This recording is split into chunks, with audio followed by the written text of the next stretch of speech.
चलिए जी, सबको प्रणाम। स्टार्ट करें। चलिए, तो हम लोग पढ़ रहे हैं सीए फाउंडेशन के लॉ में। सर, आपके नोट्स कहाँ से मिलेंगे? बेटा अकेडमी से मिलेंगे आपको। और अभी बुक प्रिंटिंग पे गई है, आने वाली है, इकट्ठी ऑर्डर की है। अभी जो बच्चे यहाँ बैठे हैं उनको आरंभ नोट्स दिए गए हैं, डेमो नोट्स, फ्री में। 7-8 दिन तो इससे पढ़ेंगे, तब तक में नोट्स भी आ जाएंगे। और जो बाहर के बच्चे हैं उन्हें नोट्स यहाँ से डिस्पैच किए जाएंगे कोरियर के द्वारा। जैसे ही आप ड्यूज क्लियर करेंगे आपको बुक्स मिल जाएंगी। खैर, इंडियन पार्टनरशिप एक्ट 1932 ये हमारे चैप्टर का नाम है। और कैसे शुरू करें, कहाँ से शुरू करें, ये एक प्रश्न होता है हमेशा। तो शुरुआत ऐसे करते हैं कि इंडियन पार्टनरशिप एक्ट 1932 इस चैप्टर का नाम है, और इसके अंदर पार्टनरशिप के संबंध में भारत में जितने भी पार्टनरशिप फर्म्स हैं उनके संबंध में, उनके रिलेशन में जो भी लॉ है, all the sections, all the provisions of this act govern partnership firms in India. ठीक, नॉर्मल बात, समझ में आया ये? ठीक, आगे बढ़ते। General nature of partnership. भाई, पार्टनरशिप एक्ट का स्कोप क्या है? तो बोले ये एक्ट पूरे भारत पे लगता है, extends to the whole of India. ठीक, पूरे भारत पे लगता है। फिर ये कब लागू हुआ? तो बोले ये लागू हुआ 1 अक्टूबर 1932 को, और सेक्शन 69 लागू हुआ 1 अक्टूबर 1933 को। शुरू से शुरू करता हूँ वापस से। पार्टनरशिप एक्ट का नाम क्या है? Indian partnership act 1932। दूसरा, कब लागू, ये कहाँ लागू होता है? पूरे भारत पे लागू होता है। दूसरा, ये किस तारीख को लागू हुआ था? 1 अक्टूबर 1932 को। और इसका एक सेक्शन 69 कब लागू हुआ?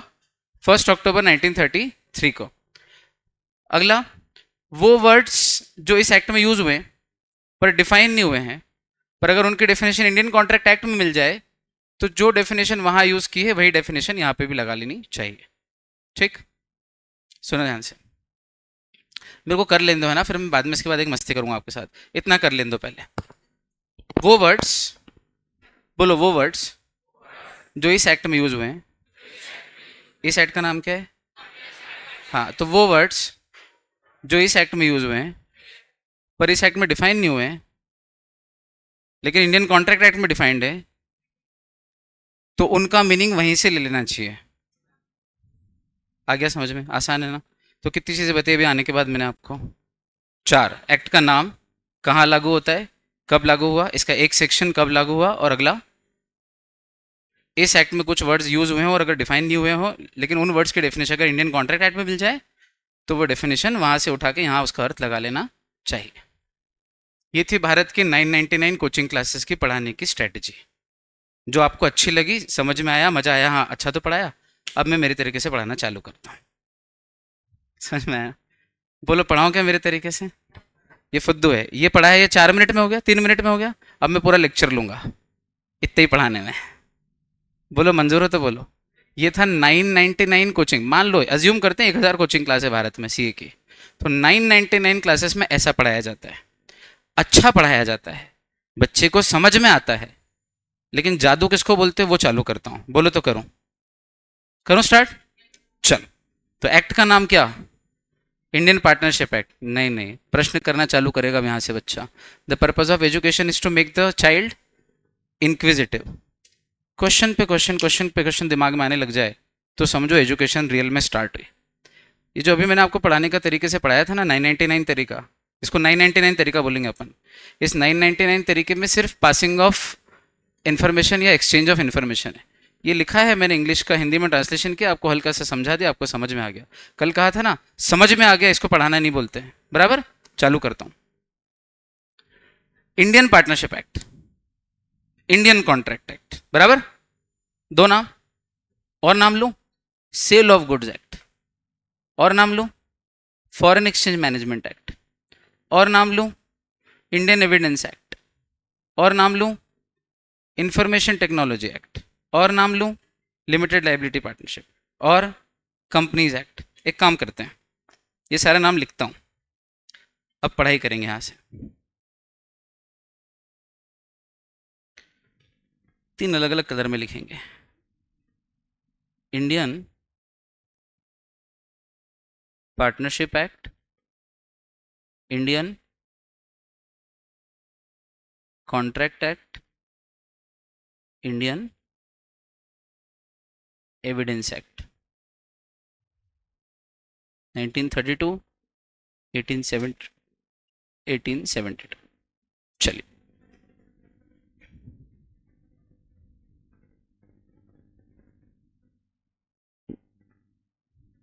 General clauses act, negotiable instruments act, sale of goods act. 1897, 1881, 1930।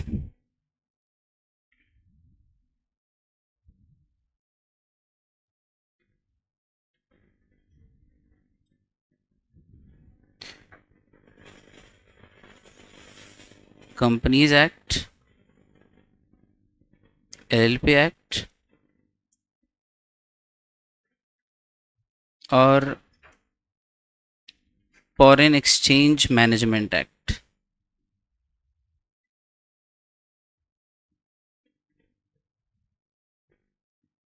Nineteen 1999। चलो, क्या करा सर? 3 अलग अलग कलर से 3 एक्ट के नाम लिखे, 3 ग्रुप बनाए मैंने यहाँ पे, यहाँ और यहाँ 3 ग्रुप बनाए। ऐसे भारत में हजारों एक्ट्स हैं, हजारों लाखों कानून हैं। मैंने सिर्फ एग्जाम्पल सेट करने के लिए 9 लिए, कोई से भी 9। क्या ये सारे कानून भारत के लोगों पे लागू होते हैं? ये सब एक्ट पार्लियामेंट से पास हुए कानून हैं, अलग अलग वर्षों में पास हुए हैं। ठीक, पढ़ना सीखना है ना,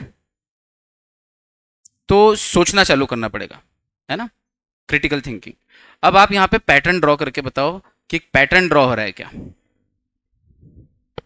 लॉ अलग तरीके से पढ़े ना, मैंने आपको पहले बोल दिया 999 अलग है और 1 अलग है, 1 में बैठे हो आप। ठीक, बताइएगा पैटर्न ड्रॉ करके।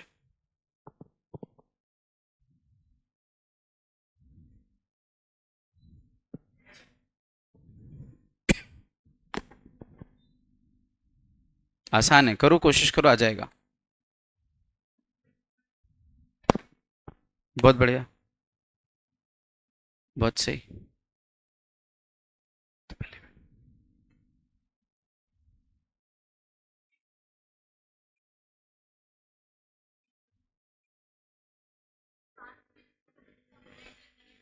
डेमो देख के आइए,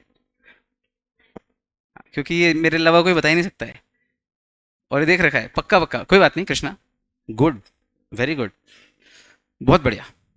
सुनो ध्यान से, दो पैटर्न, पहला पैटर्न ड्रॉ हो रहा है कि ऊपर के 6 इंडिपेंडेंस के पहले के हैं, नीचे के 3 इंडिपेंडेंस के बाद के हैं। तो इसका मतलब सबसे पहला क्लासिफिकेशन ये करते हैं कि भारत में कानून 2 प्रकार के हैं, एक इंडिपेंडेंस के पहले के और एक इंडिपेंडेंस के बाद के। बराबर, इंडिपेंडेंस के पहले के कानून कौन से हैं?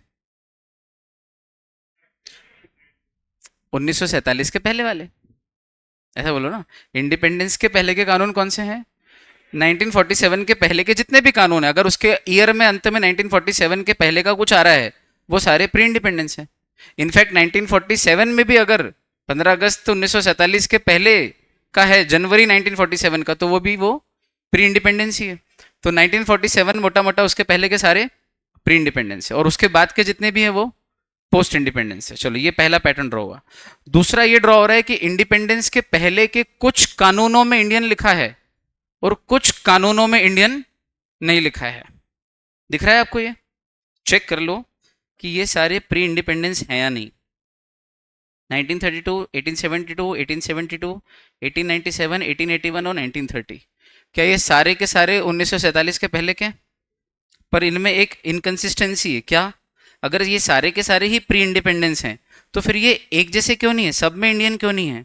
सब में इंडियन होना था, पर किसी में इंडियन है, किन्हीं में इंडियन नहीं है। तो ये तो इनकंसिस्टेंसी होगी ना। तो ये कुछ तो झोल है इसमें, इसके पीछे का रीजन पता होना चाहिए, आया ना? पहली चीज। दूसरी चीज, आजादी के बाद जितने भी कानून हैं उसमें एक में भी इंडियन नहीं है। बोलो तो 3 और लिख दूं, उसमें भी इंडियन नहीं आएगा। इंफॉर्मेशन टेक्नोलॉजी एक्ट 2000, उसमें भी इंडियन नहीं है। सरफेसी एक्ट, उसमें भी इंडियन नहीं है। सिक्योरिटीज कॉन्ट्रैक्ट रेगुलेशन एक्ट, उसमें भी इंडियन नहीं है। डिपॉजिटरीज एक्ट, उसमें भी इंडियन नहीं है। सेबी, उसमें भी इंडियन नहीं है। अरे बात समझ में, सेबी एक्ट 1992 पढ़ के आया ना बिजनेस स्टडीज में। हाँ, तो आज़ादी के बाद के किसी भी कानून में प्रीफिक्स सबसे पहले आगे इंडियन नहीं लगाए। ठीक, क्यों नहीं लगाए? तो अब ध्यान देना, मेटाफर बनाता हूँ। आप लोगों को सुना हुआ है वो वाला मेटाफर, इनको दे दूँ वो, लखनऊ वाली बुआ और कलकत्ता वाली बुआ। बोलो तो दो, ये भी तो अपने वाले हैं, सबको दे देते हैं। चलो बोलो तो दूं, चाहिए मेटाफर? सुनिएगा, बताना। लेके जाता हूँ आपको कहीं पे। देखो यार, मान लीजिए कि मेरी 2 बुआ है, वैसे मेरी 5 बुआ है, पर एग्जाम्पल में 2 है। मेरी तो बात ही मत करो। 8 सगे बड़े पापा हैं 4 सगी बुआ है, एक कजिन चाचा है और एक कजिन बुआ है। बहुत एक्सटेंडेड फैमिली है। क्या बताएं, क्या बोल रहा था मैं? अच्छी चीज नहीं नहीं, हाँ 2 बुआ हैं। ये काम की बात है। 2 बुआ है, एक रहती है कोलकाता में और एक रहती है लखनऊ में। अब कोलकाता और लखनऊ वाली दोनों बुआ जो है, गर्मी की छुट्टियों में घर आती है रहने, क्योंकि हमारा घर उनका मायका है। तो आती हैं, नाना मामा के घर बच्चे आते हैं, अपनी बुआ आ जाती है घर, अपने को भी मज़ा आता है, कजिन मिल जाते हैं, खेलना कूदना हो जाता है साथ। तो हर साल आती हैं, महीना भर रुकती हैं, महीने भर रुक के चली जाती हैं। पर जब जाती हैं तो मम्मी उनको खाली हाथ या पिताजी उनको खाली हाथ जाने नहीं देते। भाई बहन आई है, महीना भर रुक के जा रही है। भारत में बहन बेटियों का एक अलग ही सम्मान है ना। गर्लफ्रेंड की बुराई कर सकते हो आप, पत्नी की बुराई कर सकते हो, पत्नियों पे जोक बनाते लोग, बोलो हाँ, लेकिन किसी ने बहन पे या माँ पे नहीं बनाया। तो स्त्री पूज्य है, स्त्री के चरणों की सेवा की जाती है, पर कब? माँ रूप में या इवन बेटी रूप में भी पूजी जाती है। लोग अपनी बेटी के पैर छूते हैं भारत में, कई घरों में परंपराएं होती है, पर पत्नी रूप में मामला थोड़ा सा बिगड़ जाता है। खैर, अपनों क्या करना, अपने तो है भी नहीं। तो मुद्दा मुद्दा ये है कि 2 बुआ हैं। कितनी बुआ है? 2, एक कोलकाता वाली और एक लखनऊ वाली। ठीक, अब मजा ये है कि दोनों जब जाती हैं तो मम्मी कभी उनको बिछिया देती है, कभी नाक का, कभी कान के दे देती है, एक आध ज्वेलरी, कभी हार सेट देती है, और एक साड़ी तो फिक्स बाय डिफॉल्ट, एक साड़ी तो देती देती, और बच्चों को कुछ कैश, 1000 दो 2000 रुपए कैश देके सबको विदा कर देते हैं। तो इस साल भी यही हुआ कि भाई बुआ जब जाने लगी, दोनों बुआ, तो दोनों के लिए मम्मी क्या गई? साड़ी लेने गई। साड़ी लेने अच्छे बड़े से शोरूम में गई, अकेली गई मम्मी, बुआ जी को लेके नहीं गई, सरप्राइज, अकेली गई। दोनों के लिए साड़ी खरीदी। दोनों की चॉइस पता है मम्मी को? लखनऊ वाली बुआ को पसंद है ब्लू कलर की साड़ी, पहले लाइट ब्लू पसंद थी, आजकल डार्क ब्लू पसंद है। लखनऊ आप जानते हो, ठीक। कोलकाता वाली बुआ को पहले ब्लैक साड़ी पसंद थी, लेकिन आजकल पर्पल साड़ी पसंद आ रही है काफ़ी सालों से। जो समझ रहे हैं वो समझ रहे हैं, आईपीएल का सीजन चल रहा है, मैंने कहा उससे रिलेट कर दे, मज़ा आ जाएगा, थोड़ा सा सोचने में अच्छा लगता है, बोलो हाँ।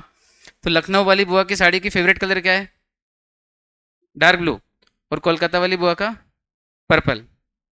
तो दोनों की पसंद के कलर की साड़ी खरीद ली मम्मी ने। अब खरीदने के बाद दुकानदार को बोला कि इसको गिफ्ट पैक कर दो, गिफ्ट रैप कर दो।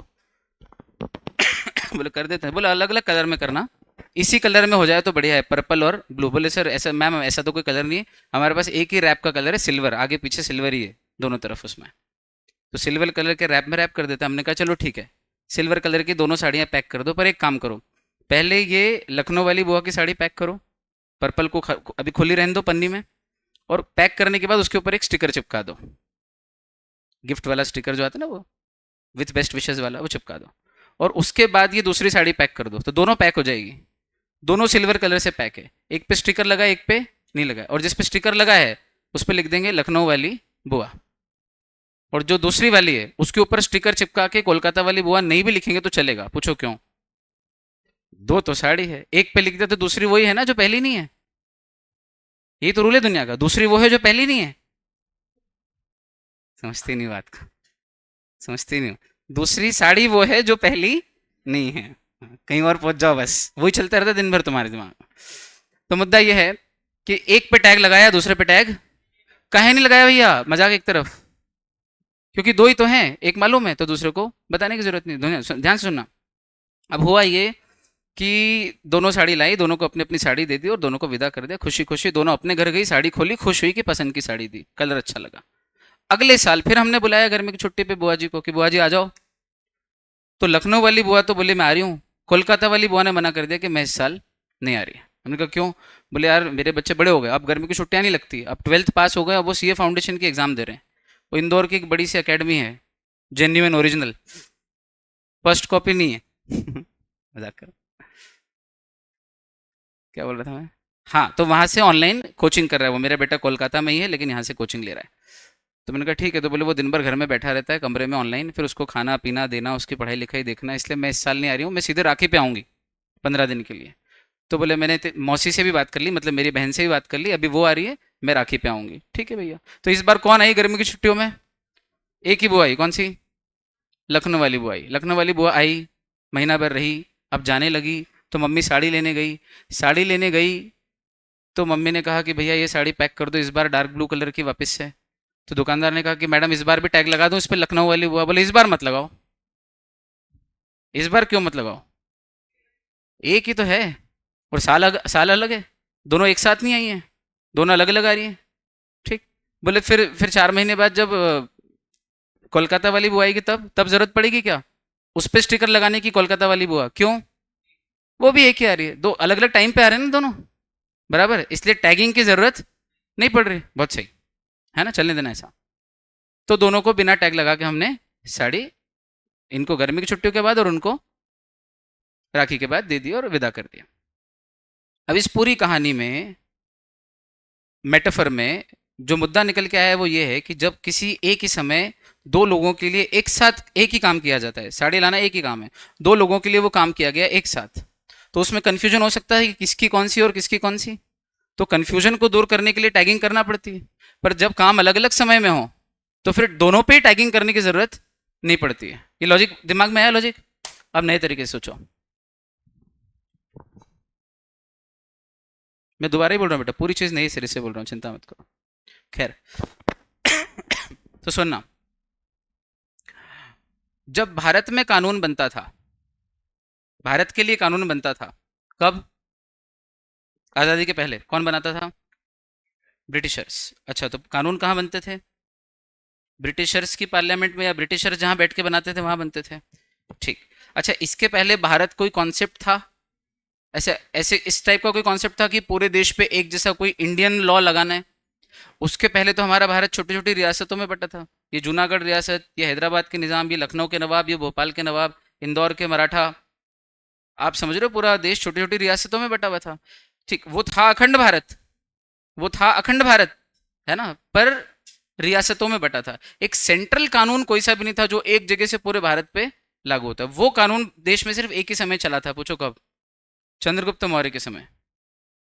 चंद्रगुप्त मौर्य अखंड भारत के राजा थे और एक शासन चलता था उनका पूरे इंडिया में, हर जगह उनने जो बोल दिया वो पूरे इंडिया पे लागू होता था।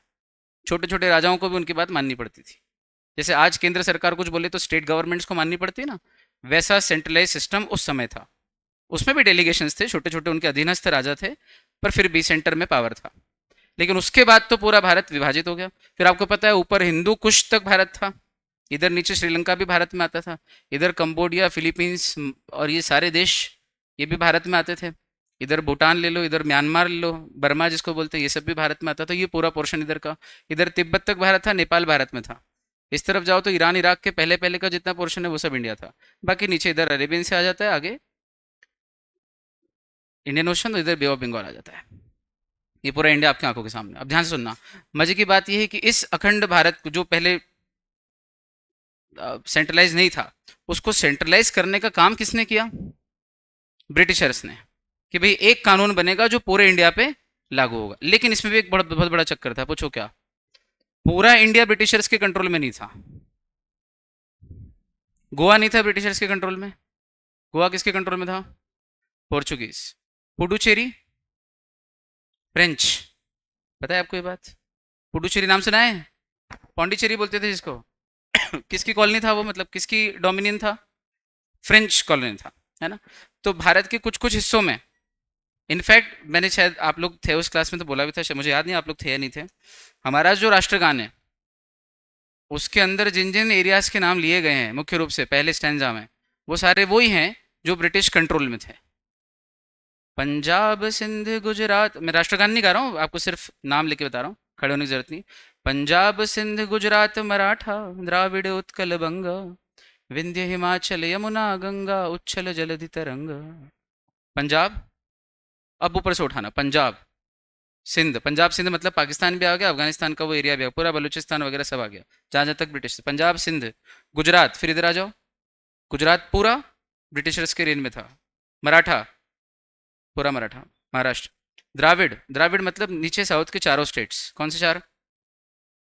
तमिलनाडु, कर्नाटका, आंध्र प्रदेश, तेलंगाना भी आ गया अब तो, और इधर केरला, ये चारों पांचों स्टेट्स। द्राविड़, उत्कल, फिर ऊपर इधर जाओ, उत्कल यानी उड़ीसा, उत्कल, फिर और ऊपर जाओ तो बंग, बंग यानी बंगाल, द्राविड़ उत्कल बंग। विंध्य हिमाचल, अब विंध्य यानी बीच में आ जाओ, विंध्य यानी सेंट्रल इंडिया पूरा हो गया, मध्य प्रदेश छत्तीसगढ़। विंध्य हिमाचल, हिमाचल मतलब नॉर्थ इंडिया पूरा, जहाँ पे बर्फ है, पहाड़ियाँ हैं, हिमाचल। यमुना गंगा, अब यमुना गंगा मतलब यूपी बिहार पूरा आ गया, यमुना बेसिन, गंगा बेसिन, पूरा यूपी बिहार आ गया कंट्रोल। अब इतना पूरा एरिया ब्रिटिशर्स के अंडर था। कोंकण बोला इसमें, पहले पद में कोंकण बोला नहीं बोला, क्यों नहीं बोला? कोंकण था ही नहीं। कोंकण किसके, कोंकण यानी गोवा, किसके अंडर में था वो? पोर्चुगीज, है ना। तो इंडियन लगाना मतलब वो इंडिया जो ब्रिटिशर्स के कंट्रोल में। इंडियन बोलना मतलब वो एरिया जो तो जितना एरिया ब्रिटिश कंट्रोल में था उतने के लिए एक्ट बनाया, इसलिए Indian partnership act, Indian contract act. ठीक, एक ये रीजन था। दूसरा रीजन ये भी था कि जब वो ब्रिटिशर्स कानून बनाते थे अपनी पार्लियामेंट में, अपने अपने खुद की संसद में, तो कई बार ऐसा होता था कि वो अपना कानून खुद बनाते थे, जैसे कि मतलब खुद के लिए भी बनाते थे। मान लीजिए कि इंग्लैंड एक देश है और इंग्लैंड अपने खुद के लोगों के लिए भी कानून बनाएगा और इंडिया के लोगों के लिए भी बनाएगा। पूछो क्यों? इंडिया पे वो राज करता है इसलिए इंडियंस के ऊपर भी कानून थोपेगा, और इंग्लैंड के लोगों के लिए, इंग्लैंड के सिटीजन को कंट्रोल में रखने के लिए तो कानून बनाएगा ही ना। सोचो कि क्या इंग्लैंड में भी कोई कॉन्ट्रैक्ट एक्ट होगा? वहां पे दो लोग कॉन्ट्रैक्ट करेंगे आपस में और एक तोड़ देगा तो ब्रीच ऑफ कॉन्ट्रैक्ट होगा, तो उसके ऊपर कोई कानून तो होगा ना इंग्लैंड का। तो कॉन्ट्रैक्ट एक्ट तो इंग्लैंड में भी है, ठीक। और कॉन्ट्रैक्ट एक्ट उन्होंने किसके लिए बनाया? इंडिया के लिए भी बनाया। अब इंडिया का कॉन्ट्रैक्ट एक्ट उन्होंने बनाया 1872 में, और इंग्लैंड का भी कॉन्ट्रैक्ट एक्ट बनाया 1872 में। तो क्या दोनों का कानून, दोनों वो एक साथ आ गई? दोनों 1872 में आ गए दोनों कानून? तो फिर कौन सा इंडिया वाला है और कौन सा इंग्लैंड वाला है? दोनों का नाम कॉन्ट्रैक्ट एक्ट 1872, कॉन्ट्रैक्ट एक्ट 1872 है। अब मान लो ब्रिटिश कोर्ट में, उस दिन भी मैंने की थी एक्सरसाइज, मान लो ब्रिटिश कोर्ट में केस गया, रामलाल वर्सेस जॉन। तो जॉन ने कहा कि माय लॉर्ड, इसने हमारे खेत में किया, हमने इसको पैसा दिया था कि तुम रामलाल हमारे खेत में नहीं आएगा सुबह सुबह। दोनों, पहले तो खेत में जाता था आदमी सुबह सुबह, हमने कहा कि तुम खेत में नहीं आएगा, लेकिन ये फिर भी आया, इसने कॉन्ट्रैक्ट एक्ट का सेक्शन फलाना तोड़ा। तो जज बोला कि यार, वो जज, वो याद है वो वाला जज, टू पे लगाता था, TOUPE, टू पे बोलते हैं उसका ना, विग लगाता था व्हाइट कलर के बाल वाली। तो वो जज बैठा है, आप क्यों रामलाल तुमने कॉन्ट्रैक्ट एक्ट का सेक्शन 2 तोड़ा? बोले नहीं माई बाप, मिनी तोड़ियो। क्या बोलता है तुम जॉनी? कौन सा contract act? Contract act England वाला कि कॉन्ट्रैक्ट एक्ट इंडिया वाला? अरे बोले सर हम खुद कंफ्यूज हो गया। क्यों हुआ ऐसा? ये सब मजाक छोड़ देना ना, भूल जाना, ये घर लेके मत जाना क्या करा था, ये मत बोलना सर पागल हैं, ये मेरे को मालूम है। फालतू बात, घर जाके फालतू बोलोगे कि सर पागल है, अच्छा लगेगा, नया बोलो। सुनो ध्यान से, वो छोड़ो, मुद्दा ये है कि कंफ्यूजन क्रिएट हो सकता है ना, कौन सी साड़ी किसकी है, पर्पल वाली किसकी, और क्योंकि अंदर रैप हो गई है वो तो क्यों ना एक काम किया जाए कि भाई कंफ्यूजन दूर करने के लिए, जो इंडिया, चूंकि ईयर भी सेम है, ईयर अलग अलग होता, गर्मी की छुट्टी और राखी, ईयर अलग अलग होता, मतलब टाइम अलग अलग होता तो भी कंफ्यूजन नहीं था। पर साला ये भी 1872 और ये भी 1872, तो बहुत ही कंफ्यूजन हो रहा है। तो एक काम करो ना, इंडिया वाले के ऊपर टैग लगा दो कि ये इंडियन है, और ब्रिटिश वाले के ऊपर लिख दो ब्रिटिश। नहीं बस, जरूरत ही नहीं है, एक पे लिख दिया तो दूसरे पे लिखने की जरूरत ही नहीं ना। आ रही बात समझ में? तो इसलिए जब जब उनका और हमारा कानून सेम बना, सेम ईयर में बना और सेम टॉपिक पे बना, तब तक उनने हमारे वाले पे इंडियन लिख दिया, अपने वाले को छोड़ दिया, तो वो समझ में आ जाता था कि ये इनका है कि हमारा है। लेकिन जब उनका किसी मुद्दे पे कानून अलग ईयर में बना और उसी मुद्दे पे हमारा कानून उन्होंने अलग ईयर में बनाया, तो फिर ईयर अलग अलग होने से कंफ्यूजन नहीं होता था ना। समझ में आ रही बात? देखो, एक बच्चे को मम्मी यहाँ पे लगाती है, दूसरे को यहाँ पे लगाती है। क्या? इंटेलिजेंट हो। क्यों? क्योंकि दोनों एक साथ पैदा हुए थे और एक जैसे दिखते हैं, आइडेंटिकल ट्विंस।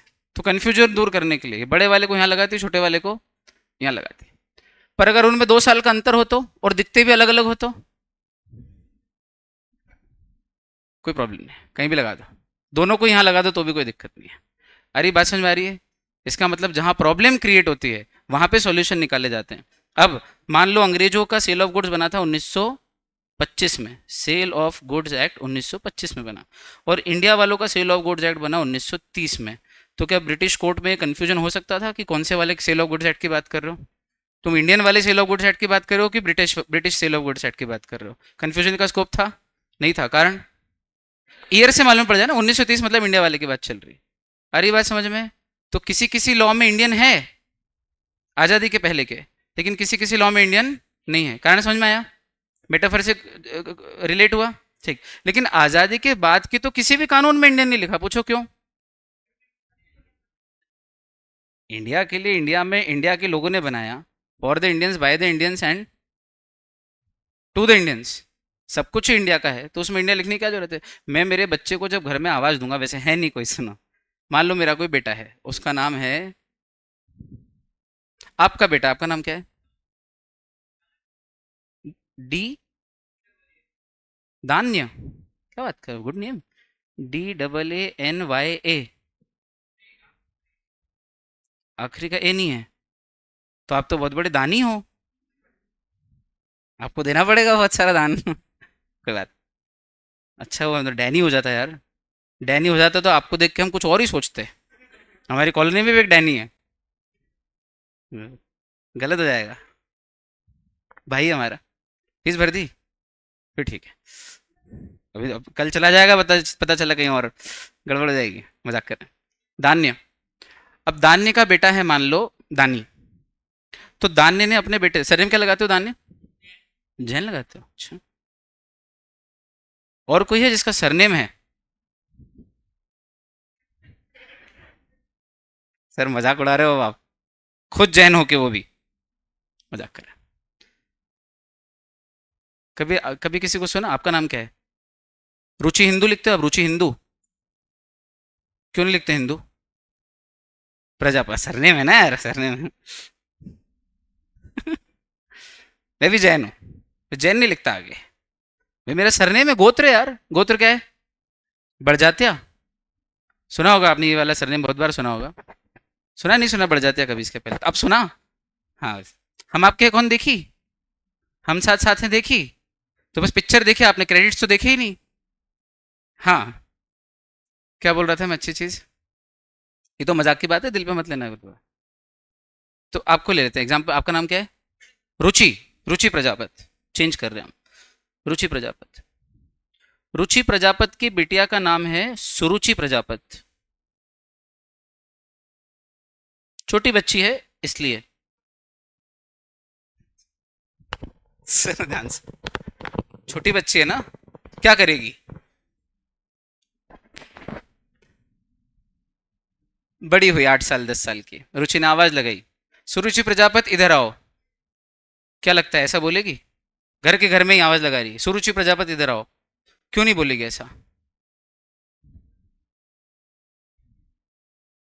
अच्छा, यही उसके बच्चे पार्क में खेल रही हो, और इसको पता है कि भाई पूरी कॉलोनी में 3 4 सुरुचि नाम की लड़कियां हैं, और सब लड़कियां अभी पार्क में खेल रही हैं, छोटी छोटी बच्चे 8 8 10 10 साल की लड़कियां सब पार्क में खेल रही है। और ये गई वापस खाना बनाते बनाते कि अब बुला लाऊं उसको, अंधेरा होने वाला है। और गई, और इसने आवाज़ लगाई, इसका गला बैठा था, तो इसने पास में एक भैया खड़े थे, उनको बोला कि भैया आवाज़ लगा दो, सुरुचि बेटा आ जाओ। तो फिर ये ऐसा बोलेगी कि सुरुचि बोलो, कि भैया बोलेगी भैया सुरुचि मत बोलना, आप बोलना सुरुचि प्रजापत जल्दी से आओ, मम्मी बुला रही है। क्या बोलोगे आप? क्यों? बाहर जब गई तब आवाज लगा रही है या लगवा रही है सुरुचि प्रजापत आ जाओ, और घर में जब एक कमरे में बैठी है और आवाज लगानी हो तो बोलती है सुरुचि इधर आ जाओ। ये अंतर क्यों, ये भेदभाव क्यों? बाहर वाले हों बीच में तो हो सकता है कि हमको बोलना पड़े कि हमारा वाला। पर जब हम हमारे घर में हमारे लिए अपनी बेटी को आवाज लगाएंगे तब थोड़ी सरनेम का इस्तेमाल करेंगे, बोलो हाँ। तो इंडियन तो हमारा सरनेम है ना हर एक का, हम सब इंडियन है। तो ये सरनेम, ये सफिक्स या ये प्रीफिक्स हम तब लगाएं जब हम बाहर कहीं हों। दीदी वो भारत से आया है, भारत से आया है, देखिए कभी खुशी कभी गम, तब लगाना पड़ता है। जब घर के घर में हो, इंडिया में हो, इंडियन पार्लियामेंट में है, इंडियन लोगों ने इंडिया में मिलकर बनाया, उसमें इंडियन बोलने की जरूरत थोड़ी है यार। लॉजिक क्लियर हो आपको हमेशा। तो इंडिया के किसी भी कानून में, मजाक सारी एक तरफ, देखो ये चीजें मेटाफर एग्जाम्पल या जो भी फनी चीज है वो आपको मालूम है मेथड टीचिंग का पार्ट है। इससे चीज हमेशा के लिए दिमाग में रह जाती है। चीज दिमाग में आने के बाद ये चीज भूल जाना है ना, ये घर ले जाने की नहीं है, मुद्दा पकड़ के लेके जाना है ना, जो मेन क्रक्स देना चाहते हैं वो। तो मुझे बताओ, नए जो भी कानून आज़ादी के बाद बने उनमें इंडियन लगाने की जरूरत थी क्या? नहीं थी, ना है ना होगी कभी। अभी क्लियर एकदम यहाँ तक का। तो एक्ट का नाम पढ़ना आया, रीजन मालूम पड़ा एक्ट का नाम ऐसा क्यों है, क्या नाम है एक्ट का? Indian partnership act. इंडियन क्यों है अब समझ में आया। चलो अब अंदर घुसते हैं इस एक्ट के। अब आते हैं पहले पॉइंट पे। पहला point, the act extends to the whole of India. अब इस पॉइंट में बहुत बार चेंज हुए। आपके जो दोस्त आपके लाख समझाने के बावजूद भी गलत डिसीजन ले रहे हैं, अभी भी कुछ नहीं करना है, फोन पे आज जो पढ़ा उसका डिस्कशन कर लेना बस। कहना यार ये इंडियन क्यों लगा है, ऐसी बात कर लेना, ढंग से व्यवस्थित जवाब चाहिए। कहना यार ये act extends to the whole of India, इतना ही पढ़ा या इसकी जड़ में गए तुम? बोले यार वो तो पढ़ ली लाइन, बहुत इजी समझ में आया हमको। तो बस मुस्कुरा के फोन काट देना, इससे ज़्यादा नहीं बोलना है ना, फोर्स नहीं करना कि हाँ अपन आ गए, अपन काय को फालतू सबको भीड़ को बुलाओ। ध्यान सुनो, the act extends to the whole of India, ये लाइन इंडियन पार्टनरशिप एक्ट में, सर दुख गया बेटा आपका। देखो मेरी बात सुनो, बीच में आ रहा है मेरा लॉ, पहली चीज। दूसरा, सबसे पहला होता सुबह सुबह तो मैं और कम मजाक करता, पर चूंकि बीच में आया, पहला। दूसरा लंच के बाद है ना। तीसरा, थ्योरी क्लास थ्योरेटिकल होती है, अप्रोच प्रैक्टिकल है, ठीक। तो थोड़ा सा आपको जगाए रखने के लिए ये मेथड टीचिंग का पार्ट है कि यार थोड़ा सा फनी रहेगा तो आ जाएगा। और चौथा, पहली बार पढ़ रहे हैं, अगर भूल के भी एकदम ही प्रॉपर टीचिंग वाला मेथड अपना लिया कि भाई बिल्कुल एकदम सिंसियर, कुछ बात ही नहीं करनी इधर उधर की, और जरा भी सब्जेक्ट से दूरी बन गई, नफरत बन गई, तो साला फाइल नहीं पड़ जाएगी अपनी, क्योंकि जिंदगी भर पढ़ना है, फाइनल तक लॉ है। एक बार लॉ से नफरत हुई तो पूरा काम बिगड़ जाएगा। मेरे को आपका फाइनल देखना है, सिर्फ इंटर नहीं, हाँ सिर्फ फाउंडेशन नहीं। आ रही बात समझ में? तो थोड़ा आपको धीरे से प्यार से शक्कर की चाशनी में डाल के दे रहा हूँ। थोड़े दिन ले लो, जब सब्जेक्ट से आपकी मजबूती बन जाएगी तो फिर देखो कैसा तपाता हूँ, ठीक।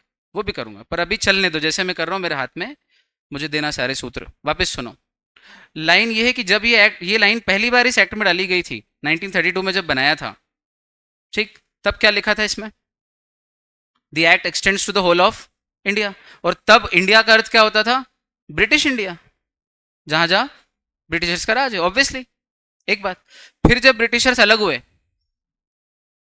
1947 में चले गए, फिर जम्मू कश्मीर को लेके लफड़ा हो गया पूरा, आपको मालूम है क्या लफड़ा था वो, ठीक।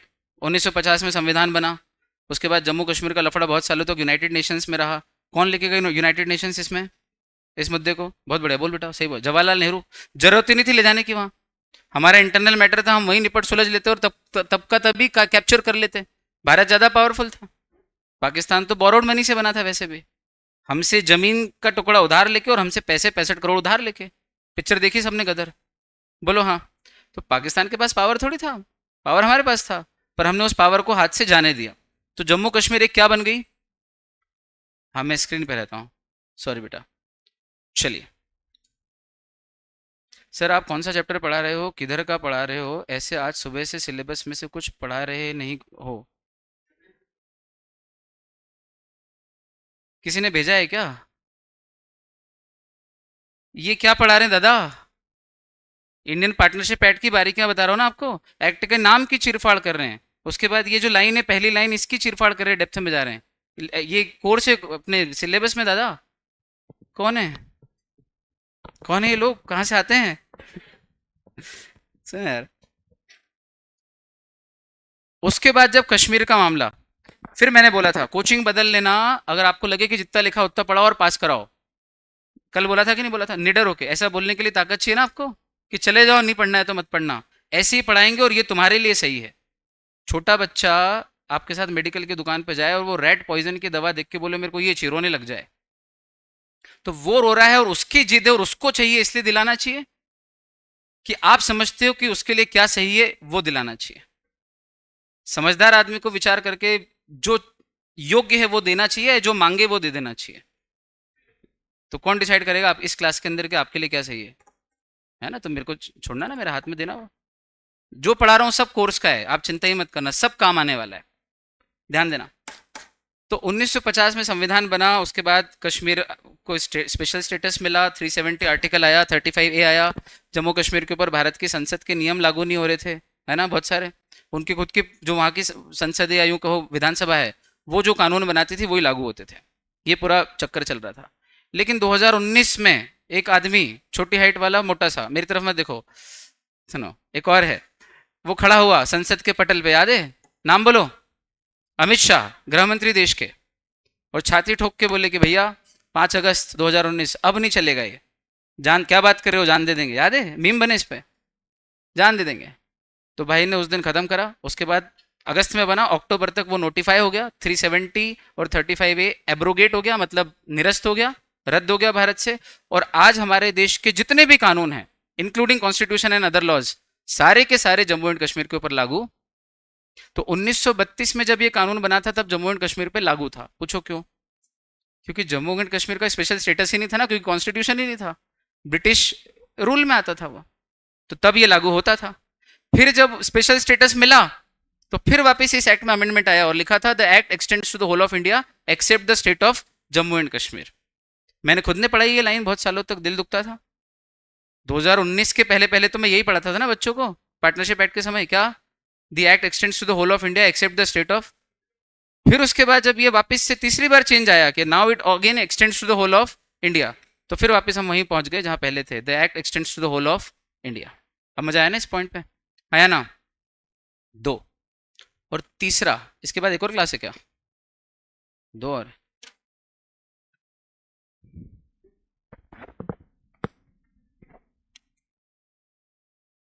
बेटा नोट्स विजिबल, स्क्रीन रुक गई है क्या?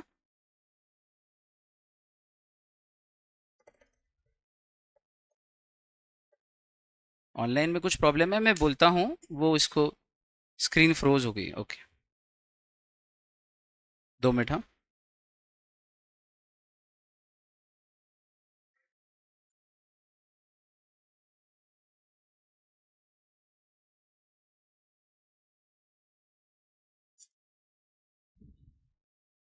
हम्म।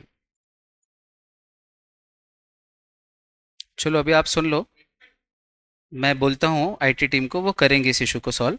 सुनिएगा आप लोग, ये लाइन थी नोट्स में, मैं क्लियरली बोलता हूँ, ऑनलाइन बच्चे जो घर पे बैठे हैं वो इसको सुन लो, चाहो तो लिख लो अगर आपके पास कॉपी पेन हो तो। Words used but not defined in this act, words used but not defined in this act and defined in the Indian Contract Act 1872 shall have the meanings as per that act. Words used but not defined in this act so, and defined in the Indian Contract Act 1872 shall have the meanings as per that act. चले, अब इस line का क्या अर्थ है? तो इसको ऐसे, वो 999 तरीके से तो पढ़ा दिया था आपको मैंने, है ना? अब 1 तरीके से पढ़ाता हूँ, 2 मिनट देना मुझे। कौन सा एक्ट पढ़ा रहा हूँ? Partnership act. अब 2 मिनट के लिए पार्टनरशिप एक्ट को रख दो साइड में, करो, मैं कह रहा हूँ इसलिए करना, साइड में रखा दिमाग में। नए एक्ट पे आ जाओ, इसका नाम क्या है? Indian contract act. अब इंडियन कॉन्ट्रैक्ट एक्ट की यह भी मैंने बनाई आज ही ये chart, sorry, section wise Indian contract act की स्कीम देखना। इंडियन कॉन्ट्रैक्ट एक्ट में टोटल कितने सेक्शन है? 266 सेक्शन है। और उसका बाइफर्केशन क्या है? सेक्शन 1 से लेके 75 तक बेसिक्स ऑफ कॉन्ट्रैक्ट है, that is general rules regarding contract. Offer किसको बोलते हैं, एक्सेप्टेंस किसको बोलते हैं, कॉन्ट्रैक्ट बनता कैसे है, ब्रीच कैसे होता है, परफॉर्म कैसे होता है, कॉम्पेंसेशन कैसे मांगते हैं अगर कोई ब्रीच कर दे तो। पढ़ोगे आप आगे, सब चिंता मत करो। तो ये बेसिक रूल्स, जनरल रूल्स है किसके? कॉन्ट्रैक्ट के। कहाँ? सेक्शन 1 से लेके 75 में। अक्ष है ना, आया 1। सेक्शन 76 से लेके 123 तक के जो सेक्शंस हैं उसमें special contracts of sale of goods थे।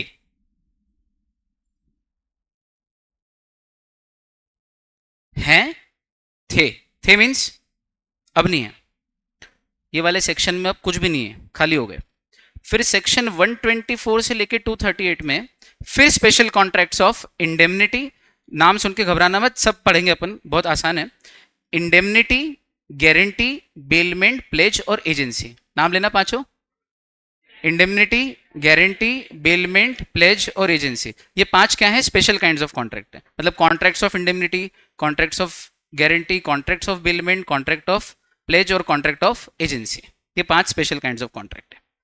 और सेक्शन 239 से लेके 266 तक स्पेशल कॉन्ट्रैक्ट्स ऑफ पार्टनरशिप थे, थे। चार भागों में विभक्त हो गया हमारा एक्ट, चार भागों में डिवाइड हो गया। इसके दो पार्ट हैं, दो पार्ट नहीं है। नहीं है मतलब कहां गए? रद्द हो गए। क्या हो गए? रद्द। अच्छा ये वह दिख रहा है क्या? रद्द को इंग्लिश में क्या बोलते हैं पूछो? हाँ अबैंडन भी बोलते हैं, लॉ में रिपील बोलते हैं। क्या बोलते हैं? रिपील। बोलो रिपील, उच्चारण बताता हूं। रिपील। अपील सुना है? अपील, अपील अलग है। अपील में अपन हाई कोर्ट में अपील करते हैं, सुप्रीम कोर्ट में अपील करते हैं कि भाई हमको लोअर कोर्ट का डिसीजन समझ में नहीं आया। या क्रिकेट में जब बॉल पैड पे टकराती है तो बॉलर अपील करता है, हाउस दैट, बोलो हाँ, तो वो उसकी अपील है। अपील नहीं, इसका उच्चारण मिलता जुलता है, आखिरी का पील तो कॉमन है, PEAL, लेकिन दो अलग अलग वर्ड है। रिपील अलग है और अपील अलग है, तो अपील को भूल जाओ, होमोनिम से, होमोनिम भी नहीं इनफैक्ट, रिपील होमोनिम होमोफोन दोनों ही नहीं, कुछ भी नहीं है। वापस आओ, रिपील यानी रद्द। रिपील का पास्ट टेंस क्या बनेगा? रिपील्ड। रिपील का पास्ट टेंस रिपील्ड। तो रिपील यानी रद्द करना है, तो रिपील्ड मतलब रद्द हो चुका है, रिपील्ड मतलब रद्द हो चुका है। तो इंडियन कॉन्ट्रैक्ट एक्ट 1872 नाम का जो कानून आज भी हमारे देश में लागू है, उसमें से कितने सेक्शन रद्द हो गए? 76 से लेके 123 तक के सेक्शंस रद्द हो गए, 239 से लेके 266 के सेक्शंस रद्द हो गए। मतलब 1 2 3 4 पार्ट अगर करें मान लो अपन इसके, तो 1 और 3 तो एप्लीकेबल है, 2 और 4 एप्लीकेबल नहीं है। मतलब ये एक्ट भरा है, फिर खाली है, फिर भरा है, फिर खाली है। सही है? चलो, तो क्या हुआ? खाली क्यों हो गया? इतने सेक्शन क्या हो गए? तो काहे रिपील्ड हो गए पूछो? इसलिए रिपील हो गए क्योंकि special contracts of sale of goods ये पहले इंडियन कॉन्ट्रैक्ट एक्ट के ही पार्ट थे, लेकिन जब अंग्रेजों को लगा 1930 में कि यार सेल ऑफ गुड्स एक कोई छोटी चीज नहीं है, भारत में करोड़ों करोड़ों रुपए की रोज सेल्स होती है, डेली सेल्स होती है लाखों करोड़ों रुपए की, तो सेल ऑफ गुड्स एक इतनी बड़ी चीज है, माना कि वो भी एक प्रकार का कॉन्ट्रैक्ट ही, क्योंकि पहले कहाँ था ये कॉन्ट्रैक्ट एक्ट में, तो माना कि एक प्रकार का कॉन्ट्रैक्ट ही है, लेकिन इसका एक खुद का एक्ट होना चाहिए अलग से सेल ऑफ गुड्स का। तो 1930 में उन्होंने इसे इंडियन कॉन्ट्रैक्ट एक्ट 1872 में से निकाल के इसका खुद का एक पूरा एक्ट बना दिया, सेल ऑफ गुड्स एक्ट 1930। ऐसे जब बात की जाती है ना, तो आप कितने इंटेलिजेंट हो, आपको पार्टनरशिप वाला मुद्दा अपने आप आ गया। भाई ये तरीका है ना, बच्चे को आपको स्मार्ट बनाना है, रट्टू तोता नहीं बनाना है कि बस हाँ मैंने बोला तुमने सुन लिया लिख के आ जाना, ऐसे थोड़ी पढ़ते हैं। बोलो अपने आप आया कि नहीं पार्टनरशिप का क्या हिसाब किताब है? फिर क्या हुआ 1932 में? 2 साल बाद अंग्रेजों को लगा कि पार्टनरशिप का जो लॉ है वो इंडियन कॉन्ट्रैक्ट एक्ट के कुछ सेक्शंस में सीमित है, जबकि पार्टनरशिप भी कोई छोटी मोटी चीज नहीं है। अगर सेल ऑफ गुड्स बहुत बड़े ट्रांजेक्शन है इसलिए उसका अलग एक्ट होना चाहिए, तो पार्टनरशिप तो काइंड ऑफ बिजनेस ऑर्गेनाइजेशन है, इसका भी एक खुद का एक्ट होना चाहिए स्वतंत्र। माना कि पार्टनरशिप भी कॉन्ट्रैक्ट बेस्ड ही है, दो लोगों में जब अग्रीमेंट या कॉन्ट्रैक्ट होता है तभी पार्टनरशिप बनती है, तो वो उसकी ब्रीड कॉन्ट्रैक्ट की बराबर, स्पीशीज तो कॉन्ट्रैक्ट की है, लेकिन फिर भी उसका एक खुद का सेपरेट एक्ट होना चाहिए। तो 1932 में ब्रिटिशर्स ने इसका अलग से एक्ट ही बना दिया। अब चूंकि पार्टनरशिप का अलग से एक्ट बन चुका है, तो इस एक्ट में जो नियम लिखे हैं वो भी मानना पड़ेंगे, और इंडियन कॉन्ट्रैक्ट एक्ट के जो सेक्शंस में लिखे हुए हैं वो भी मानना पड़ेंगे। तो ये तो कॉन्ट्राडिक्टिव हो जाएंगे ना, दो दो चीजें कैसे एप्लीकेबल कर सकते हो? आई बात समझ में? मैं यहाँ हूं तो घर पे नहीं हूँ, घर पे हूँ तो यहाँ नहीं हूँ, दो जगह थोड़ी हो सकता। ठीक, एक ही जगह एप्लीकेबल रहूंगा ना, तो फिर यहां से सारे सेक्शन क्या करने पड़े? खाली करने पड़े। आ रही समझ में? आ रही बात? ठीक, अब खाली कर दिए तो क्या आज भी ये खाली खाली नजर आते हैं? हाँ नजर आते, फटाफट से देख लो 1 मिनट में।